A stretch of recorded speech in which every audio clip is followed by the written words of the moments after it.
Wait 2 days for the lost, 10 for the wounded, 20 for the ill and mad, then it's time to grieve.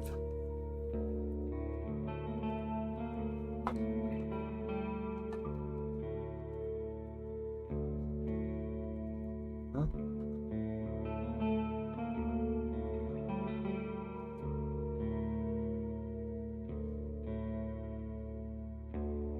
I see the friggin'...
Everyone knows to stay away from the wilderness. Most people would never risk a lonely journey.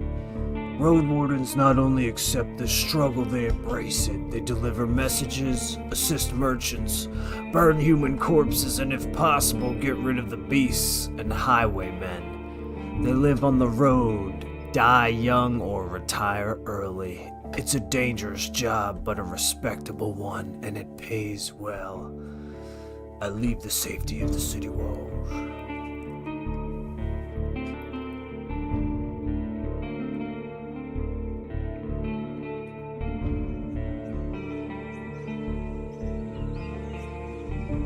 The wall is still standing. There are no wolves around, no stench of blood. Good signs. This should be the place you're looking for. You were supposed to meet with a group of soldiers, but you hear no voices, no sounds of labor. The gate is ajar, but the camp isn't safe. It may keep away the goblins and pebblers, but not beast folk nor trolls, and the night is near. Your palfrey breathes heavily, Your palfrey breathes heavily. It had a long day. I guess that's my horse. I could just look for another shelter. Let's peek inside.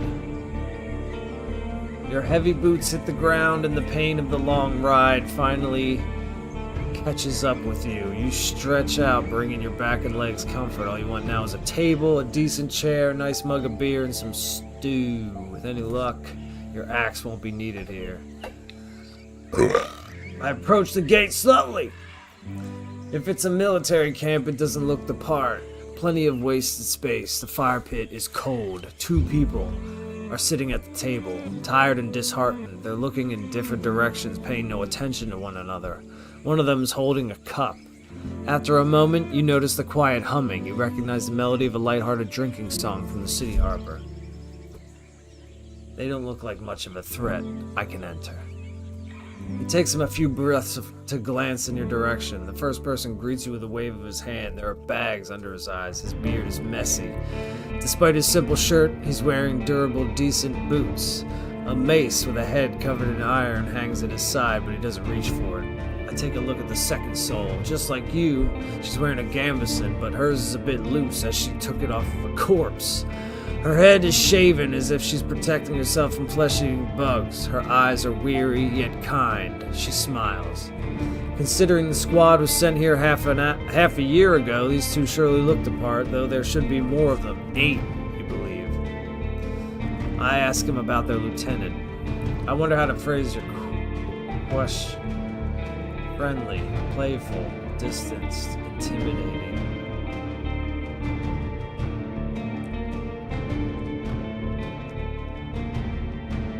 Friendly. I was hoping to meet with your lieutenant. I'm looking for your lieutenant. I'm sure you're busy. So if you could just introduce me to your lieutenant.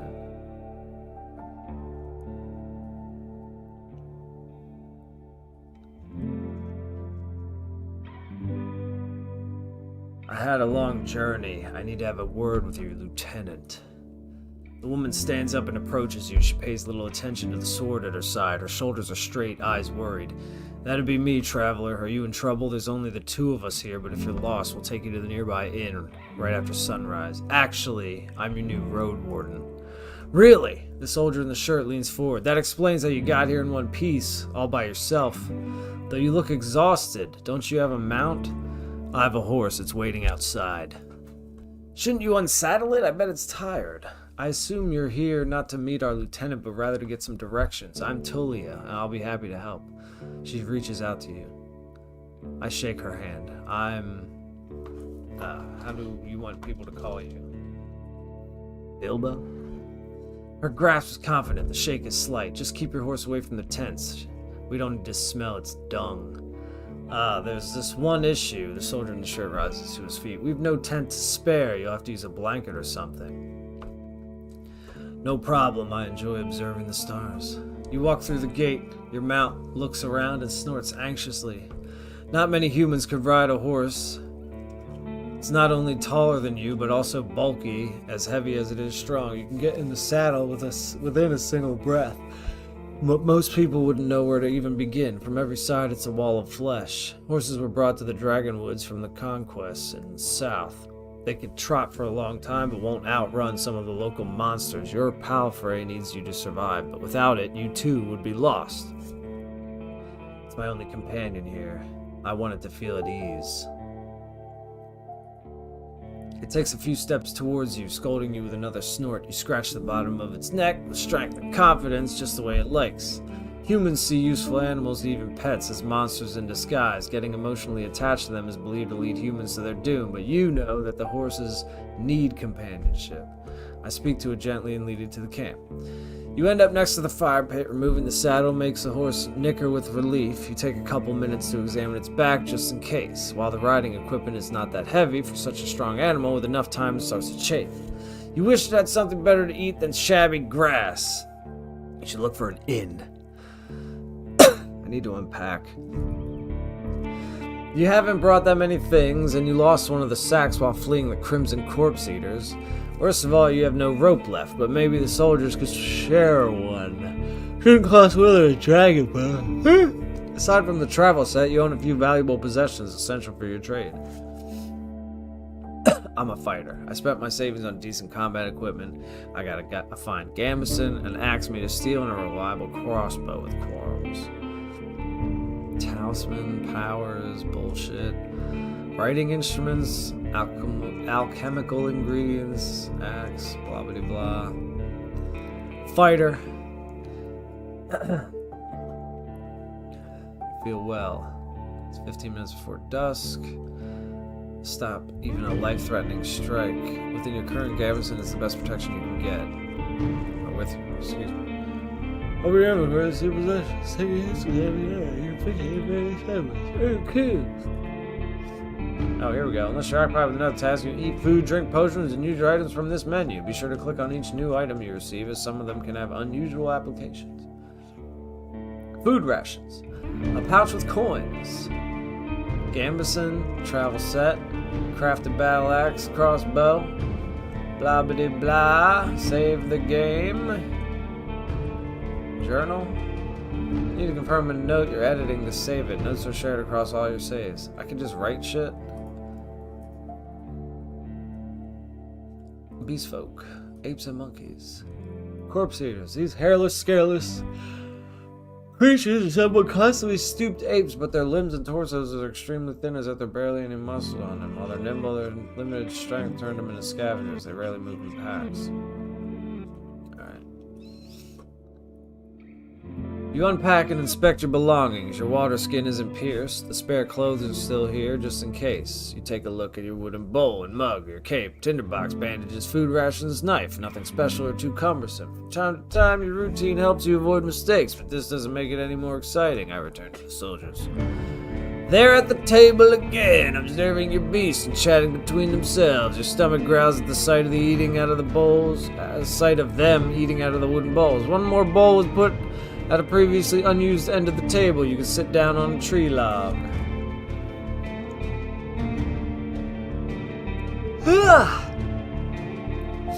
I join them and take a look at the meal. It's cold gruel. The meal eaten in times of hardship. This specific bowl is filled with water, hog millet, some strange-looking cereal, and blueberries. Welcoming you with a meal, even a humble one, is beyond their duty. Soldiers live with and for their companions, constantly on the move from one part of the fucking...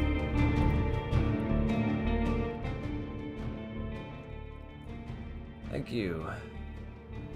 Constantly on the move from one part of the realm to another, making sacrifices to protect their group as they face dozens of hideous creatures. Their lives are filled with discipline, hardship, and camaraderie. Roadwardens, on the other hand, learn how to work by themselves. They seldom engage in open combat, patrolling the same roads for years. They help the settlements stay in touch, but also maintain commerce, settle down, forge friendships. But when there are no laws to follow, they use their own judgment. Different responsibilities, different lifestyles. I eat quickly, not focusing on the taste, then speak with Tolia. Oh, nourishment. It's easier for you to overcome physical struggles. Cool. Excuse me. She's focused and chooses her words carefully. She looks away only when she gathers her thoughts. I'm afraid I can tell you less than I would like to, and less than I should. She nods toward the other soldier. As you can see, there's not a lot of us left. At the beginning of summer, there were 8 of us, including the previous attack. 5 are dead, 1 ran away in tears. We're also strangers in this land, adds her companion. Any piece of information may help me do my job. The man leans forward, his legs shake nervously. He sounds like a kid asking a bard to sing one more story, tell a joke, or do a magic trick. Whatever it takes to escape from boredom. His untrimmed beard hides a much younger face than you originally thought. What did the officials tell you? I expect not that much. No soul governs these lands. I share what I consider to be relevant. You tell the soldiers how little guidance you've received, since this area is too far away from Hovlavan to keep it under control. You were warned that it's untamed and unknown. Who knows how many villages, bandits, or monsters may be found in these unmapped hills and forests. From time to time, new people come here to look for boundless opportunities. Most of them never return. Do they turn into walking corpses or find what they're looking for? No soul could tell me, so I was looking for your guidance. The lieutenant drinks from her cup and crosses her legs, ankle on knee. Seeing her chair makes you doubt she'll ever find a comfortable position. Where should we start? What happened to the previous Roadwarden? Tolia takes a deep breath.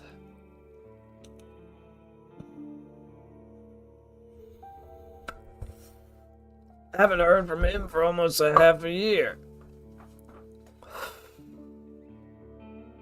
The soldiers speak for a bit between themselves, trying to get their story straight. They confirm that he'd stopped by their camp a few times, but he stopped showing up at all in early summer.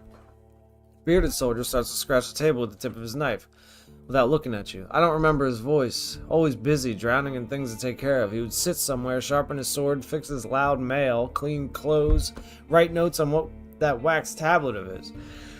Yeah, and leave at dawn. Unlike us, Asterion never gets bored. Tolia lets out a joyless chuckle. He's secretive, but some of the locals speak about him warmly. Maybe he just doesn't like us.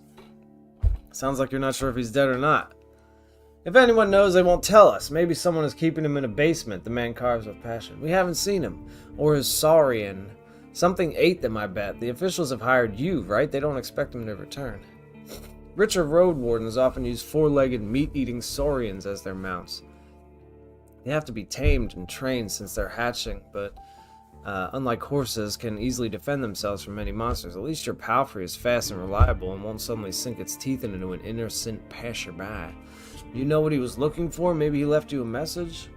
Neither one of us had any insight into his dealings, said Tolia. My predecessor left me no clues. We also took a look at Asterion's stuff. Wait! I almost forgot. She stands up and heads to a nearby tent. He has kids. In a village near Hovlavan. I was planning to take all his things there. A pouch, a second spear, a decent bow, and some potions. Quite a treasure. But I would much prefer to bring them the truth about their father. So you want me to find out what happened to him in exchange for his stuff? Here's the catch. She dusts off the hilt of her sword. We've hired a messenger to ask the commanders for further orders. Since she hasn't returned and you know nothing about her, she either ran away or something happened to her. She sighs with resignation. We are meant to stay here until fall. What do you think? Come see us. Tell us what you've learned about the man, and we'll get back to Hovlavan together. Together? Question? You think about your real mission. You were planning to return to Hovlevan in the early fall anyway. If he's alive, I don't think he's going to be happy about me taking away all of his possessions. True, but he's considered dead. I doubt he'd begrudge you anything, and who knows, you may just find his shell lying on the roadside tomorrow. He wears mail, uses a spear mostly.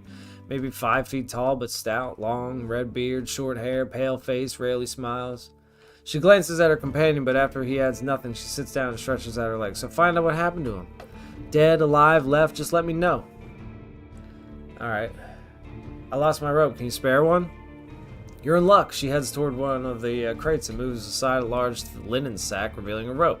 She brings it back and nonchalantly sits down in the chair. Take it. I was planning to leave it behind. I take a closer look. Yeah. I take it and offer some food in return. No, fuck that.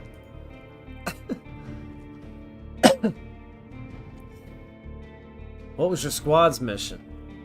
The lieutenant looks into your eyes. You know, the usual, making the roads safe, keeping people alive. I explain that it may be important for me to know what they have tried to accomplish. I can't really tell you. You sense no hesitation.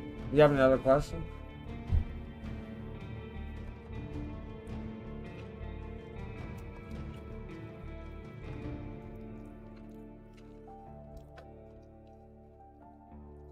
What happened to your squad? Bandits happened. And monsters. A strong band, though. When we got to the peninsula in the spring, we saw some people living in this camp. The lieutenant decided to avoid it and look for an inn. We had to travel through the night for a bit. The bearded soldier scoffs and crosses his arms, but she carries on. If he had decided otherwise, we would have died that day. The innkeeper explained that the camp is a trap, but the armed ones pretend to be soldiers. Stay there at night, lose everything you have. Sounds like slave hunters. Very much so. They killed some and took others away, who knows where. They were letting the northerners go, hoping to avoid their wrath. It kind of worked, adds the soldier. We asked them for help, but they refused. We had to clear the entire camp on our own, and that's why 3 of our people died. Don't exaggerate. It's not like the lieutenant didn't make a mistake. He wanted to get rid of them and take over their camp, but we didn't know our enemy well enough. We were outnumbered, and they had an ice mage among them. At least we cleared the road. Saved lives. You mentioned monsters? Nothing that would surprise you. Those of us who survived the skirmish were young, too inexperienced to spend a summer in this place without a good leader, and they didn't trust me. One of them got caught by a treant. Another one ignored my orders to perform some sort of ritual hunt, so a werebear tore her to pieces. The last one tried to act tough. Didn't tell us that he had cut his hand while cleaning his gambeson. She lets out a ghastly chuckle. We had to cut it off, and he was so ashamed that he decided to walk north, find a new life, disappear. Idiot. What a colorful journey. You made this place safer. Barely. Tullia seems tired, and who knows if it was worth the lives and the effort. How did you become a lieutenant? That's not much of a story, honestly. She looks at her hand, which is currently rolling a mug over the table. In the city, there's a strict order of what should I call it?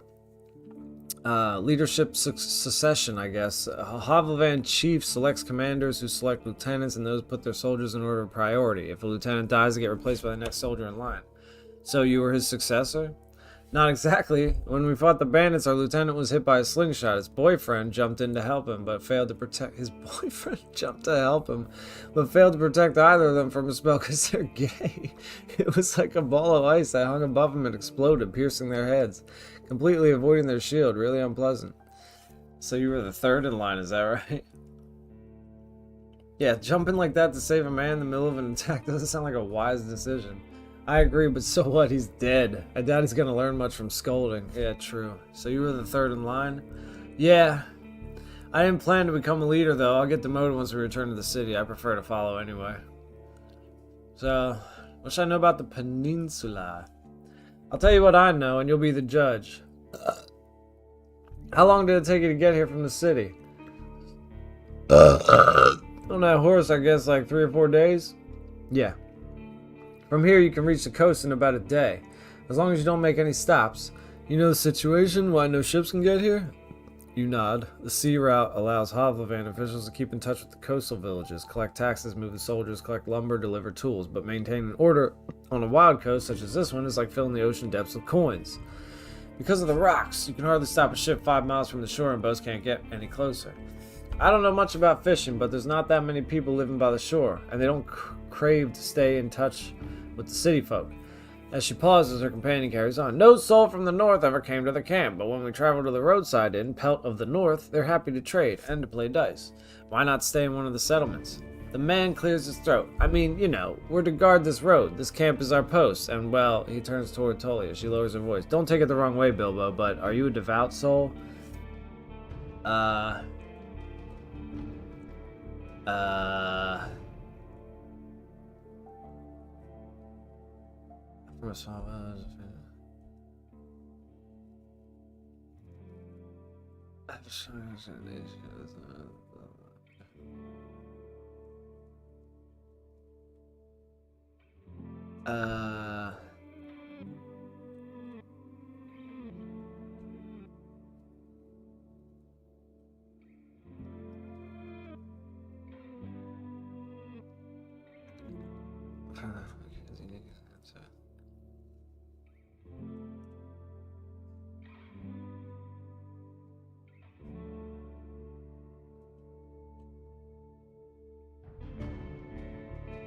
I believe that people should unite their strength to overcome the threats of nature and dark magic. Everyone will be judged for both good and evil deeds. I'm part of the United Church. Am I?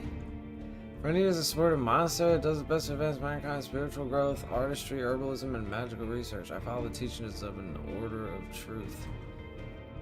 I guess this one. I have a place in my fellowship. Oh, I see. That she hasn't looked. I don't know much about that river of faith, but I'm sure we're not that different. I'm a Unite myself, she says with a sort of pride. She follows the United Church. Maybe just explain what you were thinking of. The people here are disquieting. Every few words, she taps the table with her finger. Their traditions won't help them negotiate with the officials here.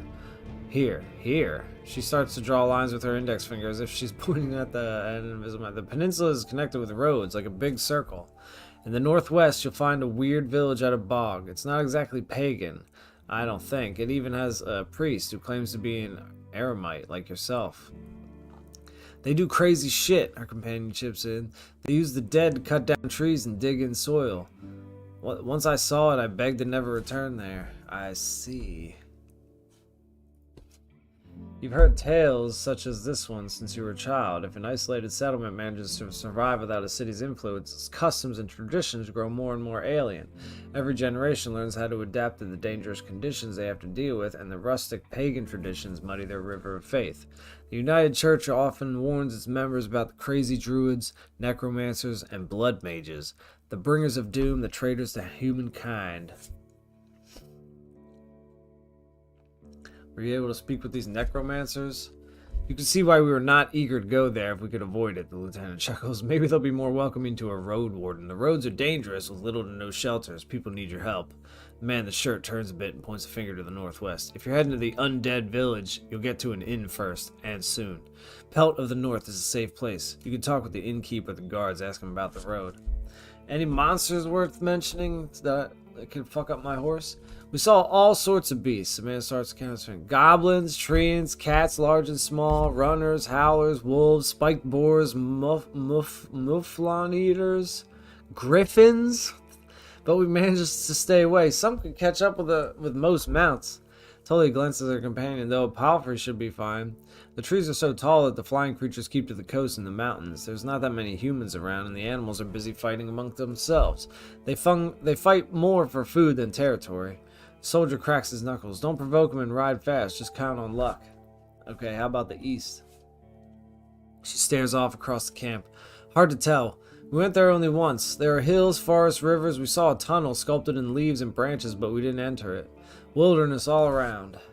That's all I need to know. What about this camp? The story is brief. Some merchants built the camp to have an extra stop for mules and donkeys. Just between the inn and the southern villages. There's plenty of grass here and a pond nearby. When the peninsula grew more dangerous, the camp stood abandoned. From time to time, serving as a shelter for travelers. The bandits came here in spring, further paralyzing the exchange of information between the northern and southern settlements. Since then, Since these highwaymen are no more, the situation may reverse. Time will tell. You can sleep here wherever you want, the man concludes, though don't expect to wake up without pain in your back. If you were me, where would you go next? To the inn, of course. The one northwest from here. You can't afford the room. If you can't afford the room, the main hall is free of charge. The locals rarely gather there. The northern road is much more traveled, mentions Tolia. But the hunters will tell you about this and that, and you'll have a chance to introduce yourself. The innkeeper can listen and knows many souls. Any tips on how I can make a good first impression on him? Avoid cheap jokes, stick to trade, don't waste his time. Show him that you can be relied on. Alright, maybe we should prepare for nighttime. I agree. And the maid do better than Asterion did. Stay vigilant. She winks at you, shattering the mask of a soldier. Thank you for your help. One more thing if I can. The bearded man approaches you. Can you take the first watch? Splitting time between 3 people makes a great difference. You think for a moment. To fully rest, you'd need a good sleep. Yeah, leave it to me. Fabulous. It should be calm. At least before midnight. Wake me up in a few hours or even earlier if anything happens. I'm happy to do my part. You go to the barrel. Stay tidy to have a better chance of... You go to the barrel and splash water on your face, which makes you even more aware of how much you need a bath. After the night, it will only get worse. Your horse is already napping, still too anxious to lay down. I prepare for my watch. The soldier in the shirt is eager to guide you. Just observe the area. There's plenty of griffins around, though they won't try to jump over the palisade. Probably. Better watch out for the apes. They climb up and carry out any food they can, and there's this one really loud were-elk that keeps smelling the wall, though it has never tried to get in. He points at a gate. The lieutenant and I will block the entrances. They're quite heavy, so if anyone comes here looking for a shelter, better call us to help you out. And if this someone is being chased by wolves or anything, you better throw him the rope instead. He scratches his head. If it gets cold, feel free to make a fire, and the best place is on the watchtower.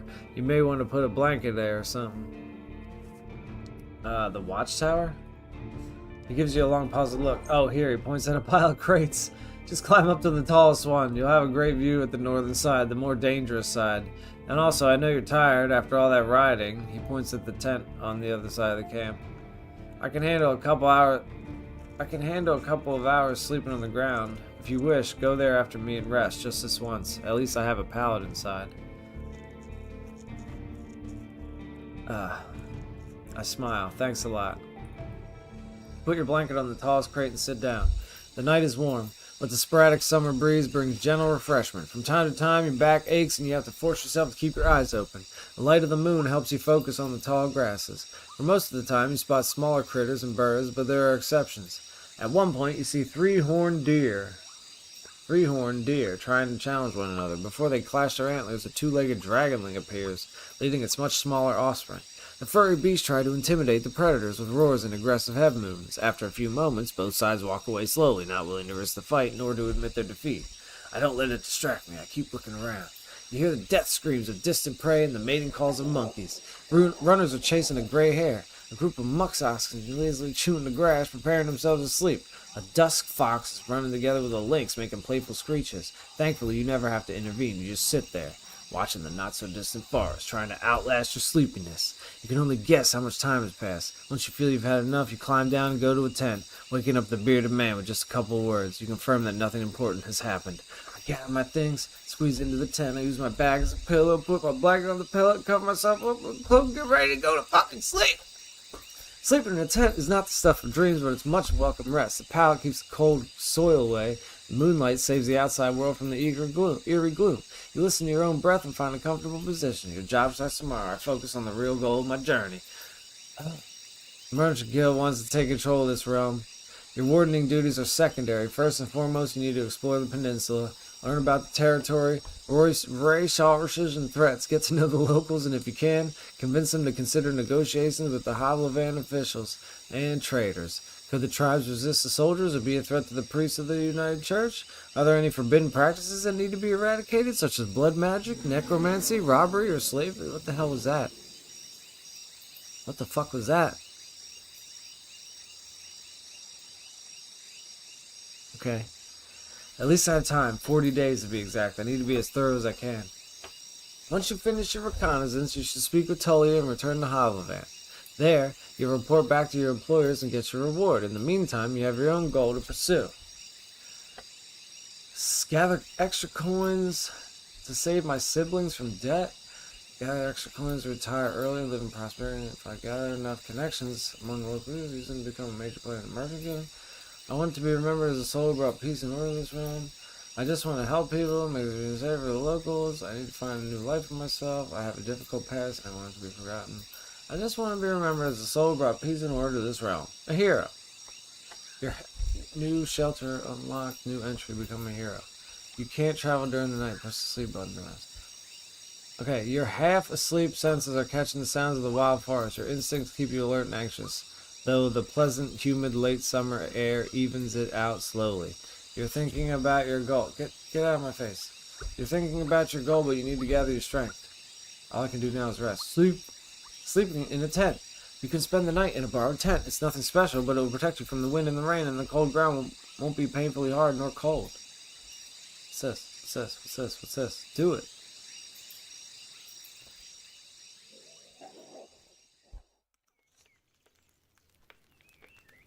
You're woken up by sunlight. Well rested and ready. Without haste, you gather your things.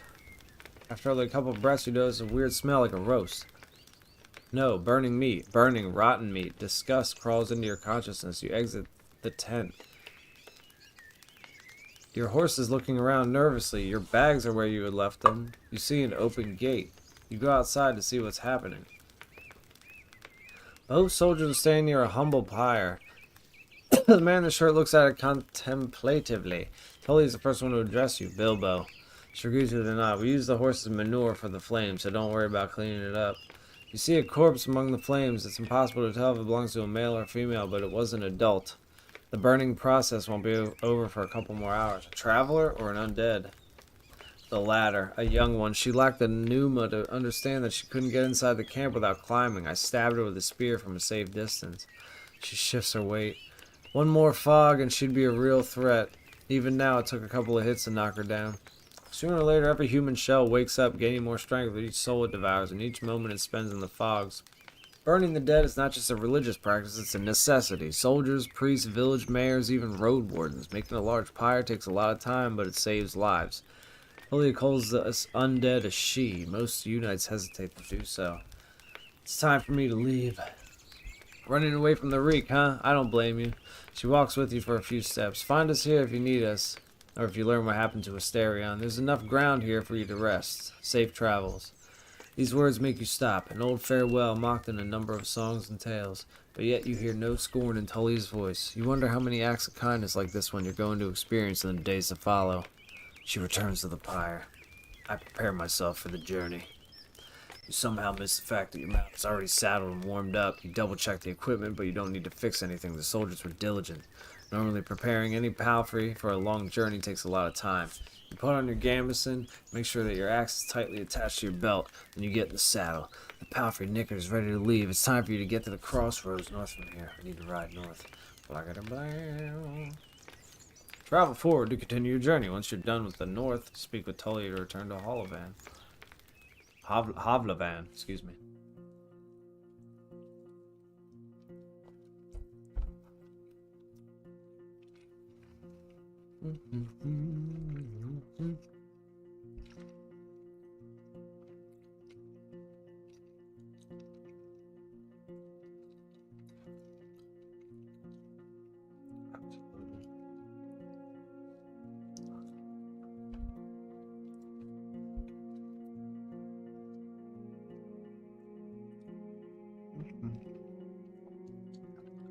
Sorry, I'm eating.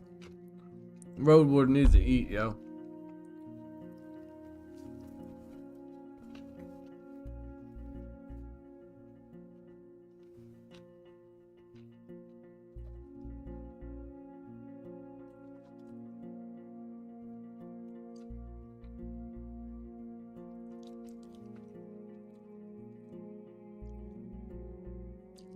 Even at a later hour, you wouldn't expect to meet any travelers in the valley.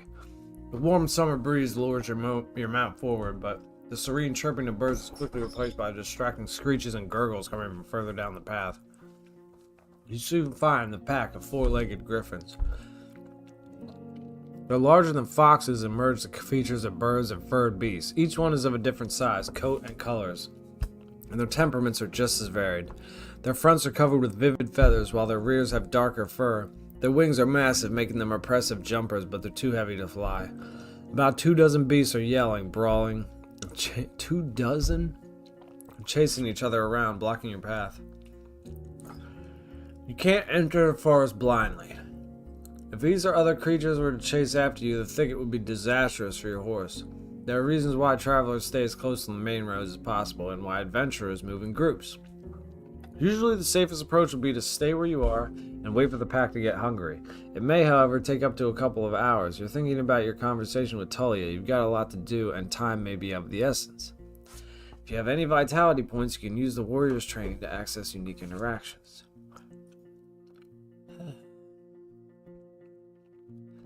If we ride fast enough, we should be fine. I should stay here, better safe. So I grab my crossbow. A light hit should be enough to make them scatter. I don't think so, bro. If I hit them, they'll be like...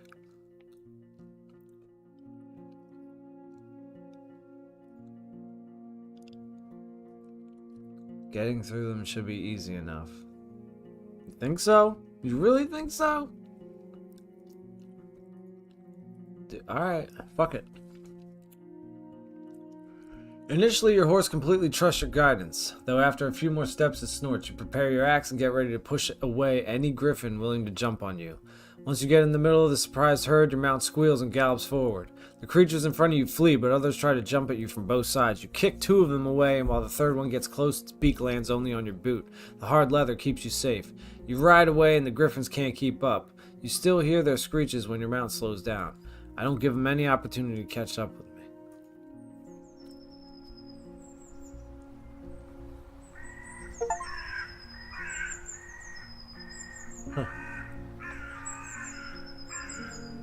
The road splits. According to what the soldiers told you, you may find a safe inn by turning left. The forest to the right is lush and the trail overgrown. Kids used to have this song. How did it go? The harshest pathway leads to the dragon's lair. Those who search for treasure, do you truly dare? The sign in front of you doesn't make your situation much clearer. It was put here by someone who can't write, for folks who can't read. Covered in an old red paint, it points east. Blood there, as people say. Danger to be found. There's not a soul to ask for guidance. I look at my horse. Horse's name is Jimmy. Jimmy is peaceful as you stroke its mane. His. Maybe it can't help you choose a path, but you spent many years together. Happy to go on, it takes a couple steps forward. You spot a few berry shrubs and wild cabbages, but they still need at least 2 weeks to gain maturity. Time to make a turn. Should I go to the inn, or should I go to the forest?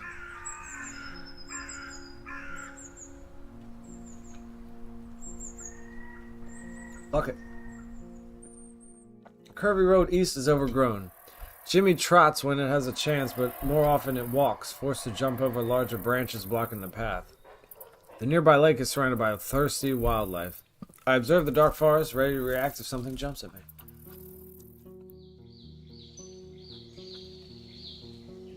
A couple of stone slabs were turned into a hut-like shape. One of the ancient chapels raised by the priests of the United Church in the days of few soldiers and even fewer shelters. The dolmens proved to be especially durable, though the conditions they offered were harsh. The entrance is barely wide enough to let you walk inside. It was meant to keep larger beasts away, including your palfrey. You can't spend the night here. You dismount and look around. I approach the hourglass carved into stone.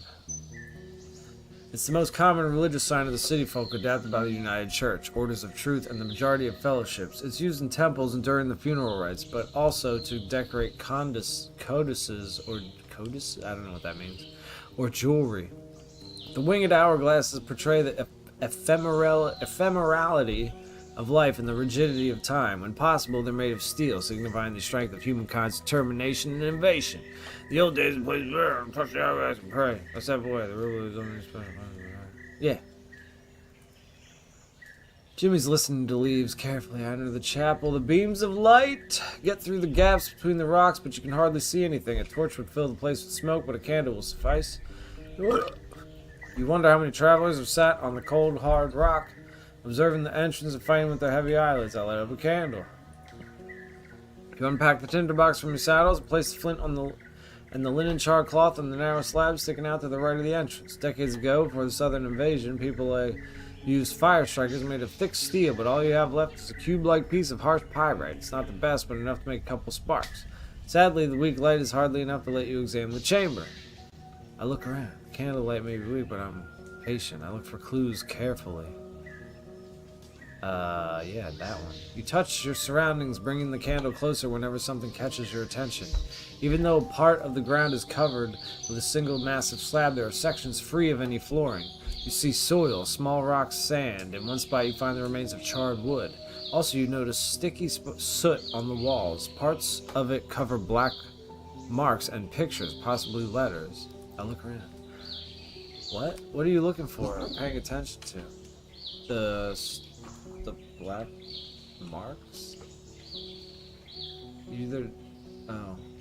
Wait, archive. Blah, blah, blah, blah, blah. Sticky soot. You notice sticky soot on the walls. Part of it cover black marks and pictures, possibly letters. A large part of the wall is covered with engravings. It's difficult to figure out what they are meant to portray, but one picture is obvious to you. A long arrow pointing down. Parts of the writing as well as the nearby wall is covered with soot.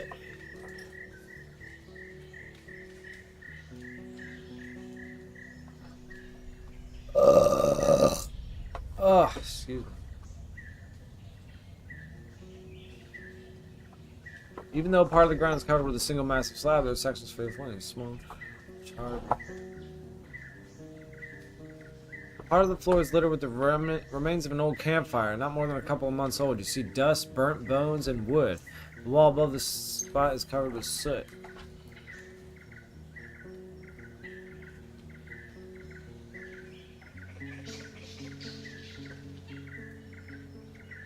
It's difficult to figure out what they meant, but one picture is obvious too. A long arrow pointing down. Okay.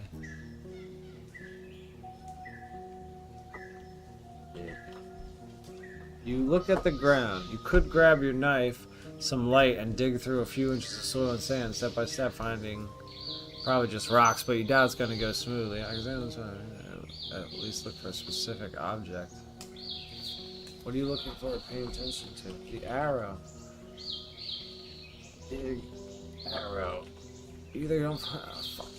Dig under the arrow.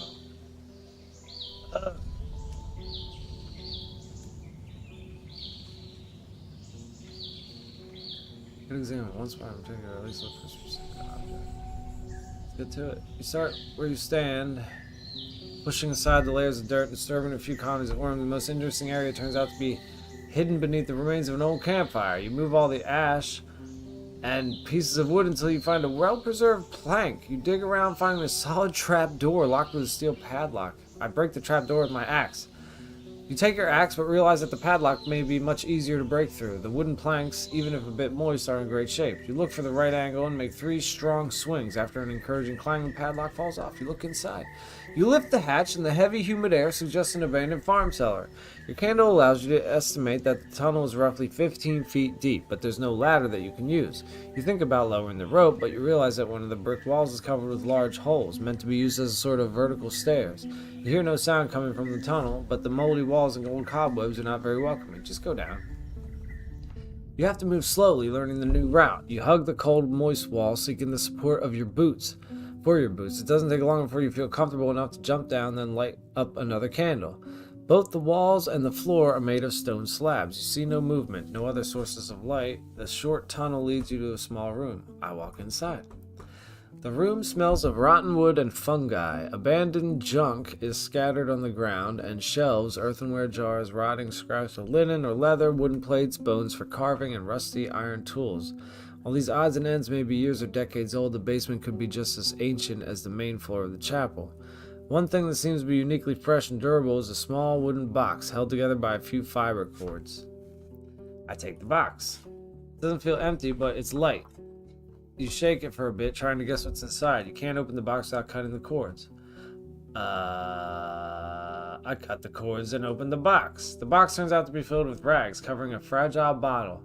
It's small and closed with a tall wax seal, inside of which you see a thin stick. It should be easy to instantly open it, if needed. You can't look inside, and if you open it, you may not be able to seal it again. Nevertheless, you recognize a magical potion when you see one. I attach to my belt. Using the lighted candle, you memorize the holes, you climb up. I go outside. There's nothing else for me to do here. Bye. Jimmy's looking for the next clump of grass to graze upon. Peace out. The neglected path barely finds any.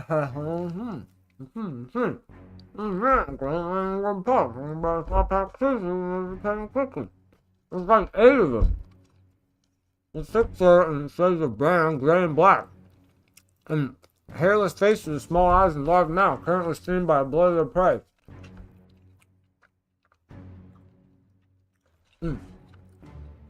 Some of them move on all 4, while others comfortably stand on 2 feet. There are 2 to 3 heads shorter than you, but your mount was truly towered over them.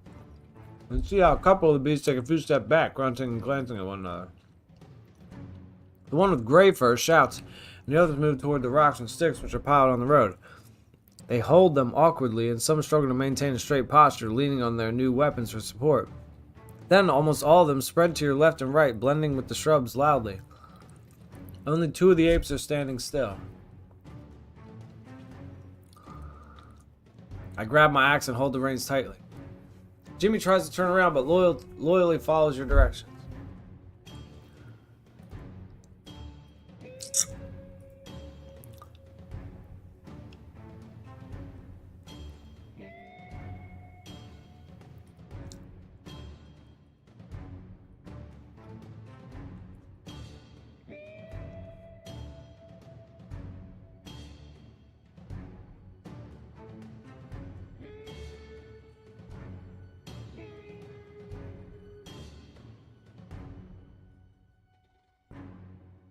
I dismount and prepare for combat.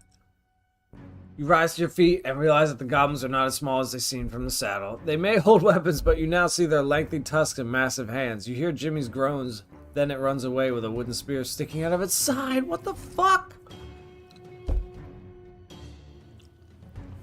Oh, it clashes with the goblins, trampling one of them while the second manages to cling to the horse's side, biting it and tearing its skin with its claws. Your mount dies in silence, running to the very end. Motherfucker!